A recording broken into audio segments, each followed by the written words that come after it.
Ça va, Maurizio? Ça va. T'es le premier candidat pour cette interview. Uncut, on va quasiment pas couper. D'accord. T'es briefé, tu dois pas te dire de conneries. Non, c'est bon, c'est bon. T'es briefé, c'est prêt pour... C'est parti. Ouais, c'est une interview parce que voilà, je te donne juste comment j'ai eu l'idée, c'est qu'il y a beaucoup de podcasts. Tu regardes les podcasts? Oui. Il y a beaucoup de comédiens confirmés qui passent, mais moi j'ai l'impression, ça reste mon avis, c'est pas le même quotidien. Leurs débuts n'ont rien à voir avec vos débuts à vous. D'accord. Donc je voulais voir l'angle de ceux qui démarrent aujourd'hui. D'accord. D'accord? Merci. Ok. Ok. Bon, vas-y, Maurizio, présente-toi. Présente-toi. Alors, donc je m'appelle Mauricio, j'ai 44 ans. Je travaille dans le milieu bancaire. Ok. Je suis d'origine colombienne. Voilà, à peu près. Ok. Et pourquoi t'as souri quand t'as dit 44 ans? Parce que maintenant je dis la quarantaine, je m'arrête à... je m'arrête à 40, et il y a aussi parce que dans le stand-up, quand tu as plus de 40 ans, souvent on te regarde comme si tu étais déjà trop vieux. En France? En France, Et ouais. pas, par exemple aux États-Unis? Non, ouais, voilà, carrément pas, ouais. Par exemple, Louis C.K. Ouais, exactement, ils ont tous plus de 40 ans, voire 50 ans. Ouais, ouais. Mais ça, c'est très franco-français, ça d'ailleurs. Mais est-ce que toi, tu la ressens, cette différence en France, que les gens, il y a du jeunisme? Oui, ouais, je l'ai ressenti. Alors, c'est peut-être qu'une impression, mais oui, dans différents plateaux, des fois, ils se demandent pourquoi je suis là, quoi. Et on m'a déjà demandé, vous avez quel âge pour faire du stand-up? Mais bon, Ok. Et qu'est-ce que tu dirais comme mot aux gens qui ont plus ou moins ton âge et qui veulent se lancer dans une activité artistique ou le stand-up? Bah, qu'il n'est jamais trop tard, et que de toute façon, c'est d'abord un plaisir, une passion, et ouais, il n'y a pas d'âge. Hein. Après, c'est ce qu'on a dans la tête, parce que c'est pas physique. Hein, donc. Ok, c'est vrai. Qu'est-ce que ça t'apporte? Depuis combien de temps tu fais du stand-up? De la scène depuis février dernier. J'ai fait ma première scène au Sonar. Comment s'est passée ta première scène? Super. J'étais stressé, mais franchement j'ai kiffé. Quand je suis redescendu, après j'avais qu'une envie, c'était de recommencer. Et je me suis dit waouh. Non, franchement j'ai adoré. T'étais stressé, t'étais comment? T'as pas dormi la nuit d'avant? Pas non plus stressé non, pas comme pour un examen, mais j'avais pas envie de décevoir, et puis j'avais vraiment envie de savoir ce que je valais. J'étais jamais monté sur une scène, j'ai pas fait de théâtre. T'avais pas fait de théâtre? Jamais. Mais alors comment ça t'est arrivé l'idée de vouloir faire du stand-up? T'étais sur internet, tout à coup t'as... Non, en fait, j'ai toujours aimé voir des spectacles, des one-man shows à l'ancienne. Hein, j'ai commencé par voir Smaïn. Voilà, donc j'ai toujours aimé l'humour. J'ai mon ex qui est comédienne. Et elle faisait du théâtre depuis longtemps. C'est quelqu'un qui est connu?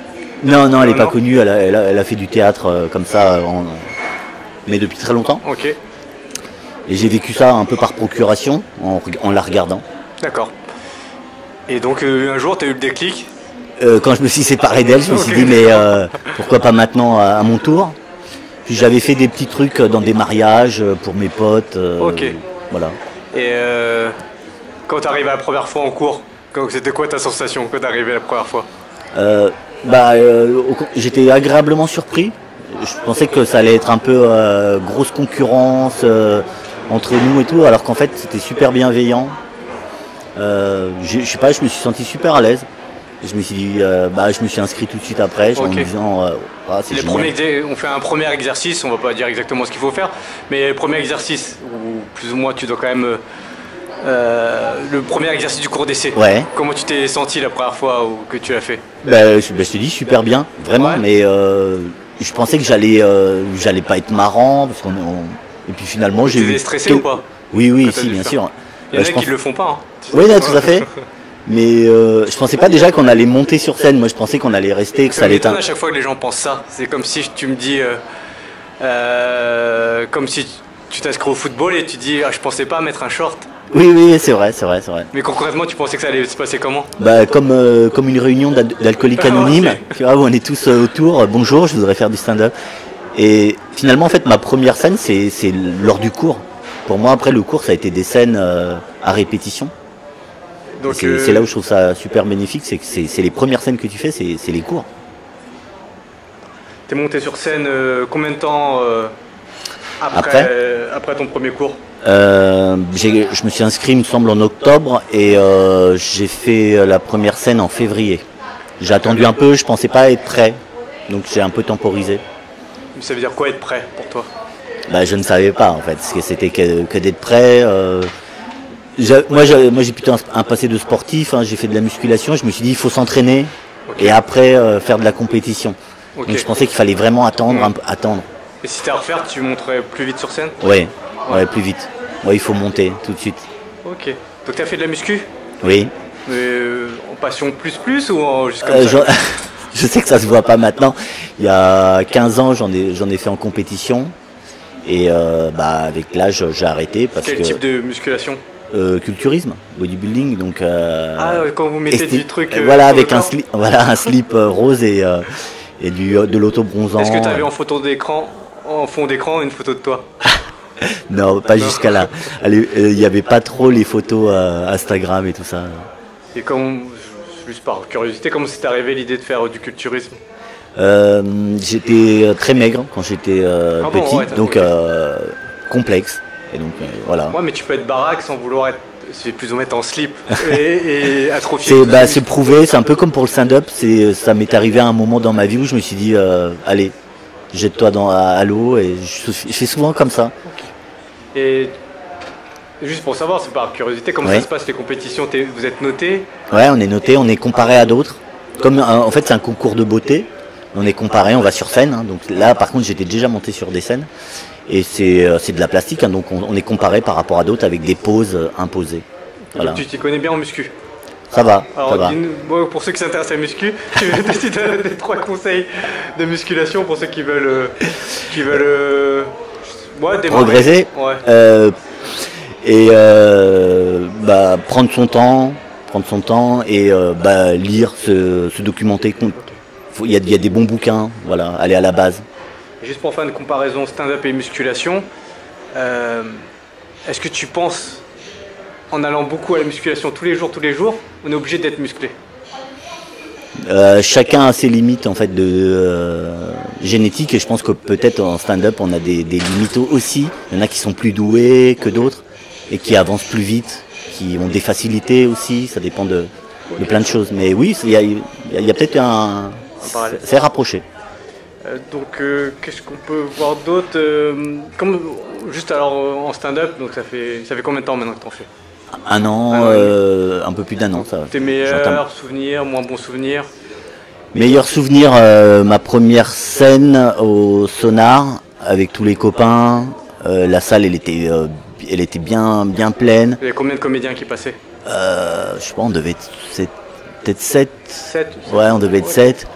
Et je sais pas, tout était bien, le public, ce qu'on a fait. Il y avait une super ambiance et puis on était entre nous. Ça s'est super bien passé, quoi. Donc, ton premier passage, ton moins bon souvenir, on va dire, plus dur? Moins bon souvenir sur un plateau à Paris où j'ai eu l'impression qu'on m'écoutait pas parce que en gros ils étaient 4 et sur les 4 il y en avait que 2 qui parlaient français. Les 2 autres ils sont rentrés, ils ont vu de la lumière. C'est des touristes américains. Donc, voilà. Et ça t'apporte. Tu conseilles aux gens de jouer devant peu de monde ou pas? Oui, c'est formateur. Hein. Chaque fois qu'il y a une scène, moi je refuse pas de jouer, je joue. C'est formateur, ça forge. Donc tu fréquentes un petit peu les scènes ouvertes. Qu'est-ce qui peut s'améliorer dans le milieu du stand-up pour les débutants au jour d'aujourd'hui? S'améliorer. C'est assez bienveillant entre nous. De temps en temps, il y a de la concurrence, certes, mais moi, j'ai pas noté Non, il n'y a pas de... À mon époque, j'aime bien dire ça. Oui. Il n'y avait pas de... On ne devait pas, même si ça existe partout, aux États-Unis ça existe, on n'a pas besoin d'amener du monde pour jouer ou des choses comme ça. Il y avait pas ça c'est un peu... c'est vrai. T'en penses quoi de cette nouveauté? Allez, +1, +2. Ouais. Au tout début, ça peut être un filtre pour voir si tu es vraiment motivé. Après, quand la personne qui gère le plateau met vraiment la pression pour que... Ouais, mais est-ce que vous ne trouvez pas que c'est mieux de jouer? Après, je me suis fait juste l'avocat du diable, mais c'est pour expliquer. Non, bien sûr. En étant un peu désiré, peut-être jouer moins. Tu vois, quel est l'impact de jouer alors qu'on ne nous désire pas spécialement sur le plateau. Non, c'est vrai. On veut juste, c'est-à-dire que quelqu'un pourrait réciter l'alphabet, il jouerait avec toi. Ouais. Donc on se retrouve pas entre gens de la même, du même acabit, dans le sens si tu étais filtré, donc les gens ils t'aiment bien, il y a d'autres gens qui l'aiment bien, et donc forcément s'ils les aiment bien c'est que vous avez des affinités, que vous allez pouvoir monter des projets ensemble. Ah, bien sûr. Ouais, non, mais je me fais cette réflexion. D'ailleurs, actuellement, je me fais cette réflexion. C'est-à-dire que je relance des plateaux parce que j'ai envie de jouer, mais j'aime pas forcer. Et vraiment, le Graal, c'est quand on te contacte et qu'on te dit viens jouer. Ah, mais tu dis le mot le Graal, mais moi je dirais ça devrait être la norme. Bah oui. Ouais. Et pourquoi pas moins jouer et accepter de moins jouer en disant ben voilà, moi je veux jouer parce que je veux être aimé, apprécié. Et tant pis si je joue moins, je vais travailler. Oui. Pourquoi forcer cet amour en disant on a tout, ça n'existait pas hein. Ouais. Et on jouait quand même. Hein. Bah, je crois que peut-être la nouvelle génération on a ce problème-là, c'est c'est peut-être plus facile il y a beaucoup plus de scènes que peut-être qu'avant, je sais pas, mais avec ces conditions-là. Est-ce que toi, encore une fois, j'ai dû organiser, moi j'ai fait des scènes comme ça où j'organisais ce genre de choses, j'ai arrêté pour différentes raisons. Mais est-ce que toi t'appelles ça des scènes où en fait le public, c'est quoi la différence entre ces scènes et des apéros où on inviterait des amis? Non, c'est vrai, t'as raison. Non, il n'y a pas une grosse différence. On peut faire un apéro et on invite chacun 3 amis. Non, c'est vrai. Parce que moi j'ai déjà joué, souvent quand j'ai des dîners avec des amis, tout ça, à la fin du repas, c'est moi, je fais un petit sketch. Donc il n'y a rien de honteux, hein, c'est pas ça. Non, bien sûr. Mais c'est pas des scènes qu'on va en parler. Non, je vois. Et pourquoi cette frénésie de jouer? Parce que tu te mets la pression, tu vois tes autres copains. C'est les réseaux sociaux aussi, hein, tu vois tous les autres copains qui commencent à faire des scènes et tout. Et toi, Donc toi, quand tu vois sur Facebook une scène, tu penses qu'il y a du monde?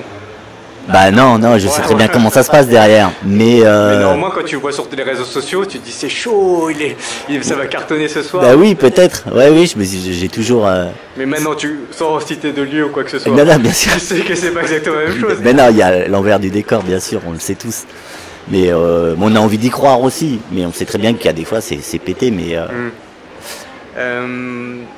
après, je suis pas un carnivore ou un cannibale de la scène. Ouais, il m'arrive j'aime bien en faire 2-3 par mois. Voilà, c'est généralement toujours les mêmes. Mais bon, je veux pas non plus enchaîner. Qu'est-ce que tu donnerais comme conseil aux gens qui veulent se lancer dans le stand-up? Écrire. Il faut revenir au basique, c'est-à-dire, il y a un travail chez soi. Oui, mais ça, vous voulez. Encore une fois, je me fais à chaque fois l'avocat de diable. C'est que vous voulez plus trop le faire, vous voulez jouer, et moins écrire. C'est que des fois, vous êtes prêt à jouer, même si vous n'avez rien de nouveau. Là, oui. Là, j'ai vécu une semaine comme ça le printemps dernier, où j'ai joué 6 ou 7 fois en une semaine. Ouais. Et je me suis dit, c'est trop. Et même moi, je me suis saoulé. Et je me suis dit, en plus, j'ai rien joué de nouveau. Donc, non, là, je me suis dit, c'est trop. Et c'est vrai que c'est abusé. Mais il faut le vivre au moins une fois. Un peu comme manger beaucoup et dire, non, c'est trop. Est-ce que tu connais la scène du field? Oui. Moi, je connaissais un élève. Peu importe s'il se reconnaît, c'est pas du tout méchant. Avant, tous les élèves, ils y allaient en groupe, au field. Et il faut lever la main. Oui, il faut se présenter. Et donc, il avait levé la main, il était choisi. Mais sauf qu'il n'était pas vraiment prêt, quoi, tu vois. Bah oui. Mais tellement de la frénésie de voir les autres jouer, qu'il vient à la scène, il se déplace, il lève la main, il est pris, il est presque déçu d'être pris, parce qu'il n'était pas prêt, quoi. Bah oui. Et toi, tu as fait la scène du film? Oui, à chaque fois, je suis... j'ai pas été encore... Ah bon? Non. Ah, t'as jamais joué? Non, jamais joué. Mais j'ai fait les dimanches où tu te présentes et t'attends qu'on te sélectionne ou pas. Explique aux gens qui connaissent pas. Bah, il faut se présenter souvent, il faut montrer sa tête, et à force on te repère. Les filles qui font la sélection prennent une photo et regardent, et de dimanche en dimanche, ils choisissent, et après tu peux jouer devant 300 personnes le dimanche soir, quoi. Ok, c'est quoi tes ambitions dans le stand-up?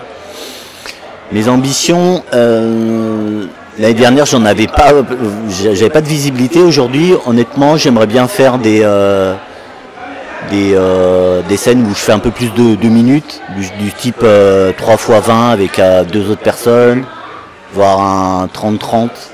Et vraiment, l'ultime objectif, c'est de faire un petit spectacle d'1 heure. Voilà. Si j'en fais un, ne serait-ce qu'une fois, un showcase d'1 heure, je serais super fier. Et pourquoi tu penses que maintenant il y a moins en moins de gens qui veulent faire de leur spectacle? Parce il y en a qui vivent que de plateau, et je pense que si ça leur convient, voilà. Il y en a qui font que du plateau.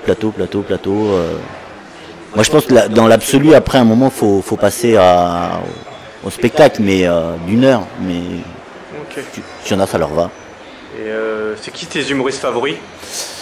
Alors dans les Américains, j'adore Dave Chappelle. Là, je viens de voir son spectacle qui fait. Mais trouve pas il est trop cru. Ouais, mais j'adore. Je sais pas, je me sens proche culturellement de l'humour black américain. Je sais pas si c'est le fait que c'est hip-hop ou j'en sais rien, mais ça me fait plus marrer que du Louis C.K. Dans lequel j'ai pas toujours tous les codes. Même si qu'on parle américain ou pas, des fois il y a des choses qu'on ne peut pas comprendre si on n'est pas là-bas en fait. Alors que Dave Chappelle, c'est compréhensible. Okay. J'aime bien. Et des humoristes favoris que tu as croisés sur scène?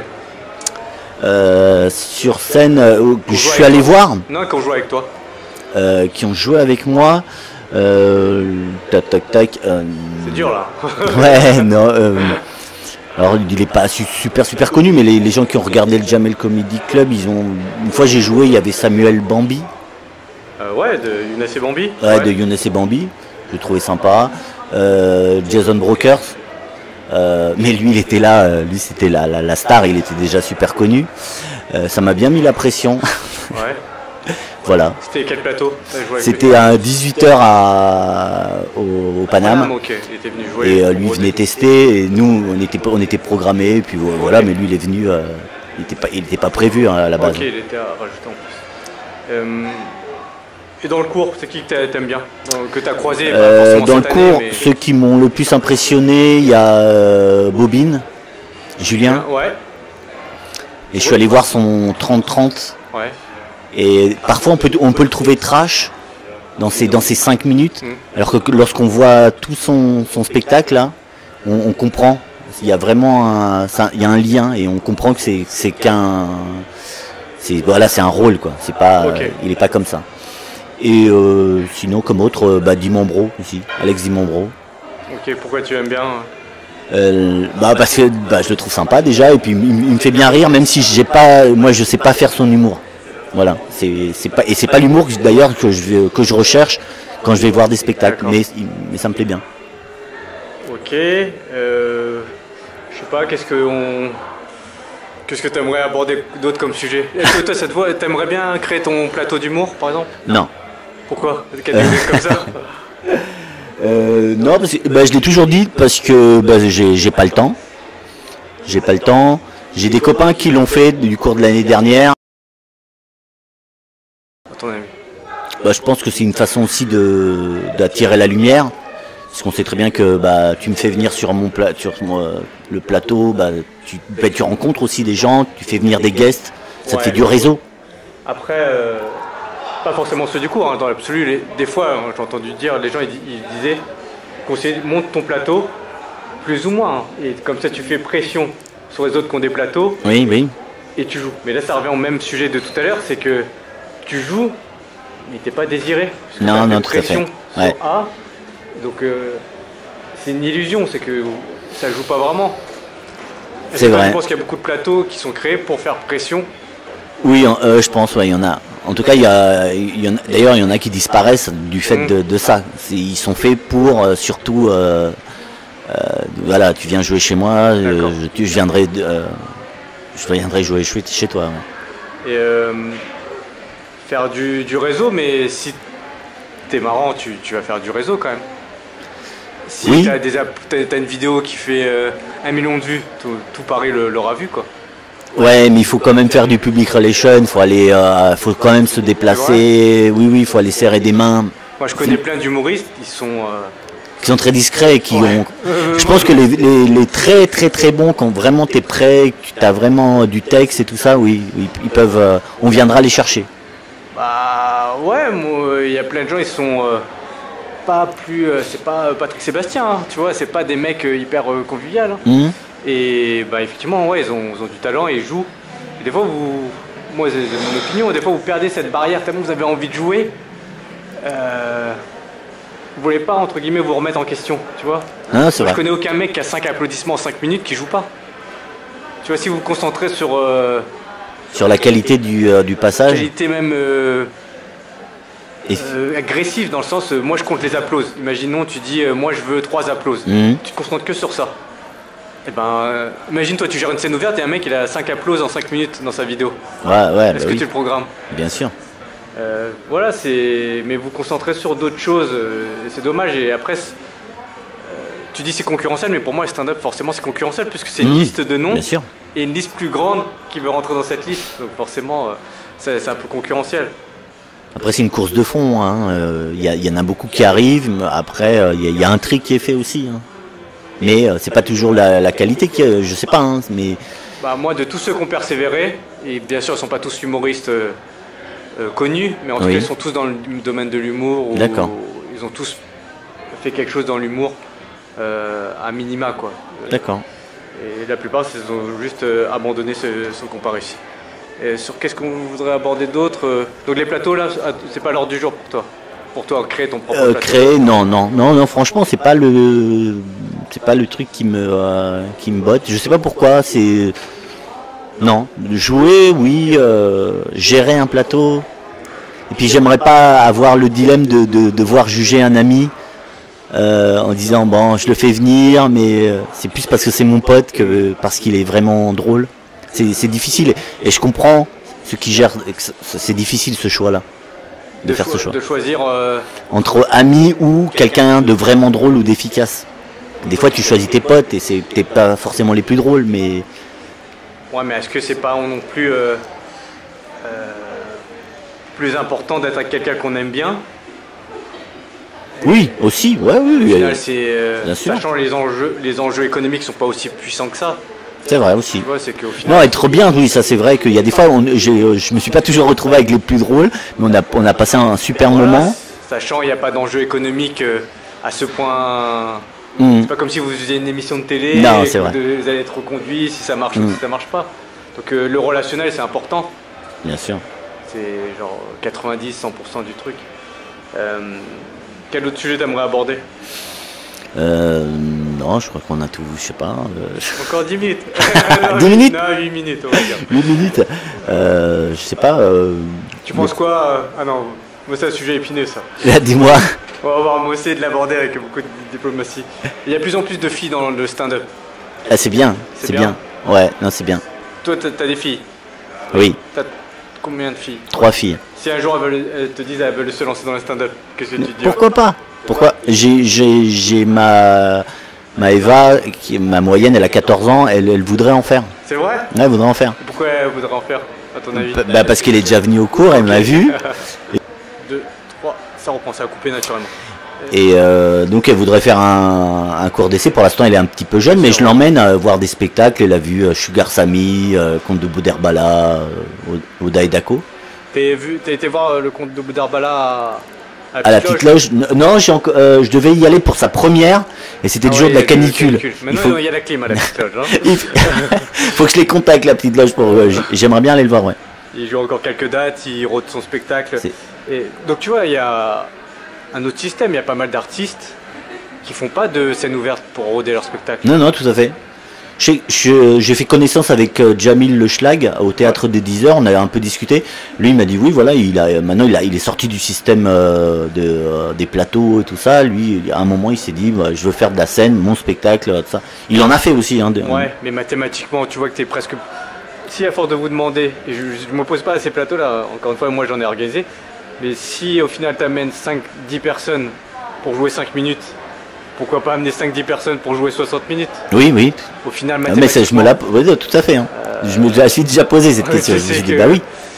Encore une fois, vous n'avez pas contre des plateaux. Moi, avant, j'en fais plus des plateaux comme ça, mais j'organisais ce genre de plateau. Mais quand vous rentrez dans des termes mathématiques, si vous faites ça trop longtemps, bah, autant jouer vous-même 60 minutes. Non, tout à fait. Ah, mais c'est un objectif. Hein. Je pense qu'à terme, il faudrait. T'as déjà le titre de ton spectacle? Le titre? Le titre, non, j'ai pas. Mais je vais y réfléchir. L'affiche, non? Oui, l'affiche, si, oui. Ah, ça y est, l'affiche. Bon, dis pas trop, c'est non. encore secret. Qu'est-ce que. T'as des questions à me poser? Non, pour moi? Non? Moi, des questions. Est-ce que. Ah, si, moi j'en avais une. Alors, je te promets pas de répondre, mais d'accord. On va essayer. Je me suis posé la question, est-ce que c'était utile de faire une deuxième année de cours? Vas-y. Moi j'ai choisi, et je vais te dire pourquoi, parce que moi ça m'oblige à écrire. Ok. Et je voulais pas tomber dans le truc de rejouer mon 5, que mon 5 que je connais bien. Je voulais aussi continuer à avoir cette petite obligation de réécrire tout le temps et de tester, quoi. Voilà, mais toi est-ce que c'est... Bon. Donc la question c'est, est-ce que c'est utile? Est-ce que c'est utile de reprendre? Moi, souvent les gens ils me posent cette question, c'est moi j'essaie de proposer des nouveaux défis à chaque fois, tu vois, même quel que soit votre niveau. Donc après, quand vous revenez, voilà, normalement on essaie de faire des nouveaux défis. Certains, je dis pas spécialement pour toi, je parle pas bien sûr. Ils vont présenter des plateaux. Des fois, hein, pas tout le temps, encore une fois, c'est pas du tout dans la formule du cours, mais des fois, si j'ai des opportunités, ils peuvent jouer 15 minutes. Avant, au tout début, hein, c'est plus le cas encore non plus, ils jouaient une demi-heure. Et des fois, je donnais mon créneau pour qu'ils jouent leur heure. C'est plus le cas, d'accord? C'était les débuts avant. Donc là, on fait des projets vidéo. Avant aussi, je parle d'avant, mais il y aura des nouveaux projets, mais je peux pas les dire là bien carrément. Sûr. Oui, garde la avant, on allait en province jouer aussi. On faisait des scènes ouvertes en province. Ah, j'ai voulu faire ça cet été. Je suis allé à Marseille. Oui, je crois que j'ai un ancien élève qui a une scène ouverte à Marseille. Et je voulais faire ça, je me suis dit, et puis j'étais pris de cours, mais... Bah, nous, on y allait en petit groupe, on allait à Montpellier. Donc voilà, je propose des nouveaux défis. Après aussi, ce qui est bien aussi, ce qui est dur, c'est que quand tu reviens, donc il y a une nouvelle génération qui arrive. Tout à fait. Plus ou moins, tu es l'ancien par définition, et tu dois t'imposer dans cette nouvelle génération. Eux, ça va être la nouvelle génération qui va programmer des plateaux. Parce que ça, chaque génération fait ça. Oui. Je ne l'encourage pas spécialement, mais dans les faits, c'est ça. Tout le monde le fait. Donc il faut que tu t'imposes dans cette nouvelle génération, comme ça, normalement. Tu auras 2 générations, donc tu joueras 2 fois plus, mais après, il faut que ça arrive, quoi. Ouais. Donc voilà, le défi pour toi, c'est que tes passages soient assez forts pour plus ou moins impressionner la nouvelle génération et jouer sur leur plateau. Mais bon, que je leur donne envie d'être programmés. d'être programmé. 2 fois plus de pression. Et donc, par définition, oui, non, bien sûr. Pression. Je suis redoublant. Par redoublant, quelqu'un d'autre m'a dit ça exactement. T'es pas du tout redoublant, mais... Non, c'est pas comme ça que je l'ai vu. Je vous proposais des nouveaux défis, des nouvelles choses. Tu vois, ce projet vidéo, on l'avait pas fait au trimestre d'avant. Et là, il y a d'autres projets qui vont arriver, mais j'attends juste... on fait un petit concours d'humoriste en interne aussi. Oui. Donc voilà, après, c'est des trucs qui sont bien, mais c'est aussi difficile psychologiquement. Parce que tu auras plus d'expérience que certains, quoi. Il faudra que tu te classes plus ou moins devant eux ou derrière eux, ça va être compliqué. Mais ça vous fait des nouveaux trucs, des nouveaux projets. Bien sûr. Qu'est-ce qu'il y a d'autre? Allez, encore quelques minutes. C'est la première vidéo, on a un peu de mal. On a déjà préparé. On rôde. Non, tu veux pas aborder un autre sujet, là, en 5 minutes? Bah écoute, je sais pas, il y a plein de choses à dire. Après, ça va me venir, après je vais dire, ah merde, j'ai pas parlé de ça. Non, ça va. Non? Attends, dernier truc. Tu penses quoi? Les humoristes qui font le buzz. Là, il y avait Inès Reg qui a fait le buzz. Paul Taylor, il y en a d'autres. Ouais, Inès Reg. Non, ils avaient déjà du. Oui, elle était déjà connue. Inès, ouais. Paul un peu moins quand même. Mais quand même, ça change leur vie. Qu'est-ce que tu penses Bah maintenant qu'une vidéo uploadée avec son téléphone, ça change des vies. Bah ça peut être bien et ça peut, mais c'est moi en tout cas c'est pas ce qui va me décider à aller voir un humoriste. Voilà. Ouais. Mais je sais que les gens sont très sensibles à ça. Suite au buzz d'Inès Reg, je sais que c'est plein. Bon, il y a eu son passage aussi au Marrakech. Bon, ça fait partie. Faut s'habituer. C'est le monde d'aujourd'hui. Mes filles la connaissent sans la connaître, par exemple. Elles m'ont dit c'est la. Je savais pas que c'était une humoriste. Voilà. Elles m'ont dit c'est la fille avec les paillettes mais elles savaient même pas que c'était une stand-upeuse. Ok. Moi, c'est pas ça qui me décide à aller voir un humoriste. Est-ce que tu regardes les vidéos sur YouTube? Oui. D'humoristes? Oui. Est-ce que ça te décide d'y aller? Bah non, la preuve, là j'ai regardé les 2 spectacles de Mustapha El Atrassi qui vient de mettre hier soir. Ouais. Sur sa chaîne YouTube. J'adore. Et c'est trash, mais je suis pas encore allé le voir, mais je vais aller le voir. Et c'est trash et est-ce que moi je l'ai regardé aussi. Et tu penses quoi de son idée de mettre tout gratuit et quand même de remplir pas remplir des zéniths, mais en tout cas faire des zéniths pour l'instant? Bah lui, ça s'avère gagnant, puisque ça marche super bien, donc il a raison. Ces spectacles qui filment... Après, moi je me fais encore l'avocat de diable. Oui. C'est qu'il fait la tournée des zéniths, donc il loue les zéniths. Oui, en indé, ouais. Mais ça veut pas dire que, par exemple, encore une fois, c'est pas contre Mustapha El Atrassi, mais... il se fait pas produire, c'est pas un producteur qui est venu le voir. Oui, par exemple, Bigard, il a fait le Stade de France. Il a dit clairement qu'il a perdu de l'argent. Ouais. Parce que les répétitions, c'était plus cher que le prix des billets, quoi. Bien sûr. Donc là, il fait la tournée des zéniths, soit, mais ça veut pas dire que c'est plein et que ça va être rentable, quoi. Ouais, c'est vrai. Ouais, non, il peut perdre de l'argent. Hein. Après, je suis pas assez dans le business pour voir ça, mais oui. C'est bon. Après, je pense qu'il a quand même un public. Ouais. Donc, qui le suit. Et derrière, c'est peut-être une garantie. Après, je sais pas comment ça s'est passé sa tournée, mais avec Identitaire, mais ça a eu l'air de marcher. Donc, tu penses que ce concept qui est quasiment en France, qui est quasiment le pionnier à faire ça. Haroun, il l'a fait, mais en petite touche. Lui, Mustapha El Atrassi, il le fait vraiment en petit industriel, quoi. Et même à côté de Dieudonné, il a fait ça. Aussi. Donc toi, tu penses que ça va être le futur de montrer son spectacle d'1 heure, d'en écrire tous les Après, mois. ils sont pas, c'est pas pareil ce qu'ils montrent, les spectacles qu'ils filment et ceux de sa chaîne. Je pense pas que ce soit la même chose qu'ils présentent au Zénith. Oui. Mais à force, tellement il a des spectacles, tu te dis, est-ce qu'il a vraiment un seul spectacle ou il en écrit toutes les semaines ou tous les mois? Après, sur le côté prolifique, je sais pas, mais je me suis posé aussi la même question avec Dieudonné. Tous les trimestres, il a un nouveau spectacle. Donc, est-ce que c'est le talent ou est-ce que c'est, je sais pas. Et pour Mustapha El Atrassi, moi j'ai regardé le spectacle. Est-ce que c'est pas des fois hyper hardcore? Est-ce que toi t'aimerais bien qu'on te parle comme ça?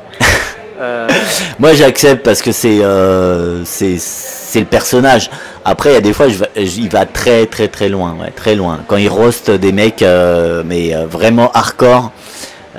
Mais bon, je crois que les gens qui sont là, ils le savent et ils l'acceptent. Parce que des fois des gens qui sont fans de Mustapha El Atrassi, ils démarrent dans le stand-up, ils montent sur scène et ils pensent qu'il va être Mustapha El Atrassi alors qu'il a sa communauté, parce que quand il fait des références à des spectacles d'avant, les gens comprennent. Ouais. La blague, l'épisode à série. Mais le problème, certains jeunes humoristes, ils démarrent. Ils comprennent pas. Ils insultent les gens, mais ils comprennent pas. Ils sont pas Mustapha El Atrassi. Non, tout à fait. Oui, non, c'est pas à reproduire. C'est pas lui peut se permettre de le faire parce qu'effectivement, les gens on a déjà un suivi. Exactement. Voilà. Mais d'ailleurs, on le voit beaucoup dans ses derniers spectacles. On dirait des suites. Oui. Il fait des private jokes d'autres de son ancien spectacle et les autres ils peuvent pas comprendre. Exactement. Ou alors faut parler, c'est pareil, il faut parler rebeu parce qu'il y a pas mal de mots qui sont faits en rebeu. Il fait appel à des personnages de son spectacle d'avant. Tout à fait.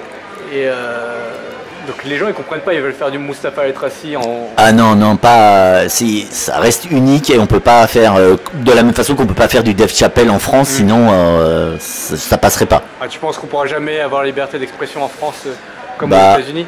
Ouais, là franchement, je vois les spéciales que je vois sur Netflix. En France, on peut pas.